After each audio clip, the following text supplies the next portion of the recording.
Hey, this is Nate Walsh. I'm one of the senior surgeons at the Clayman Thyroid Center in the Hospital for Endocrine Surgery. We get a lot of questions about thyroid labs or thyroid function tests and how they relate to thyroid disease, thyroid nodules, and thyroid cancer. So in this video, I just wanted to chat with you briefly about thyroid function tests or thyroid levels and how they fit into your thyroid health. When talking about thyroid disease, there are essentially two different types. Think about it as form versus function. Thyroid disease, as it pertains to form, deals with how the thyroid looks, its size, and whether it has cancer or nodules. Function, as it relates to thyroid disease, pertains to whether the thyroid is making enough hormone to meet your body's physiologic needs and if there's any disruptions in that process and feedback mechanism. I'll explain more briefly here. As a patient, when you go and get your blood work done or your labs drawn, they will typically screen for thyroid disease by checking a TSH, or thyroid stimulating hormone level.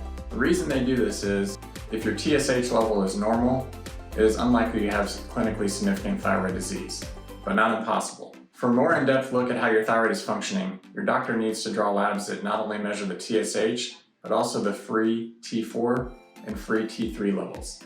Those are different forms of thyroid hormone circulating in the body, with free T3 being the more active or important form. As far as your body's physiology and the feedback mechanism that regulates thyroid hormone production, you think about it this way. Your TSH and your free T3 and free T4 move in opposite directions.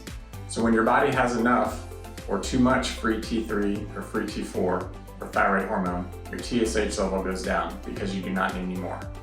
As your free T3 or free T4 levels drop, your TSH, or thyroid stimulating hormone, generally goes up to provide your body with the thyroid hormone it needs to continue functioning properly from a physiologic standpoint.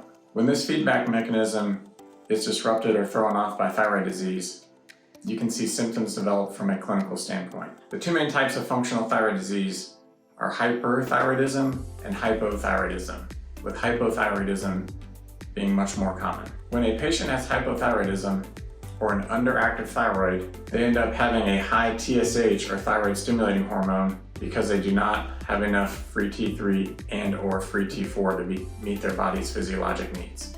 So the patient has an underactive thyroid with a high TSH level because the body is trying to tell the thyroid to make more hormone. Hyperthyroidism, simply put, is the opposite of hypothyroidism.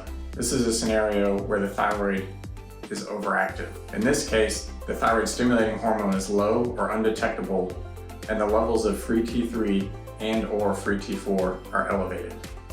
If you are diagnosed with hypo or hyperthyroidism or even borderline hyperthyroidism, it is wise to have your doctor order further lab tests to look for autoimmune causes of your thyroid dysfunction. One misconception that we see and experience frequently in our patients is the belief that because one's thyroid function tests or thyroid levels are normal, that they do not have any thyroid nodules or thyroid cancer. The truth of the matter is, thyroid function and thyroid nodules and cancer are almost never related.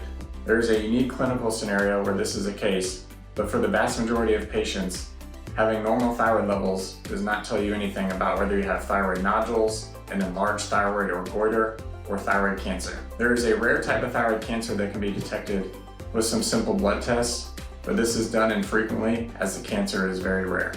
For more information about thyroid disease, thyroid function, thyroid nodules, and thyroid cancer, please visit our website at thyroidcancer.com.